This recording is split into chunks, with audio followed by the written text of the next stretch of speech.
Hello guys, in today's video, you will learn how to add payment method on Squarespace. So first, go to Payments. And then, you can now select the payment method. For example, you want to Stripe or PayPal.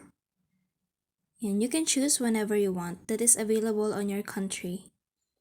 Just tap on Connect. But first, you have to put your email account. So just put it in here.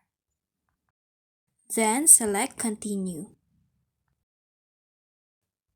And then after that, you can see right here that you can now connect the payment method that you want.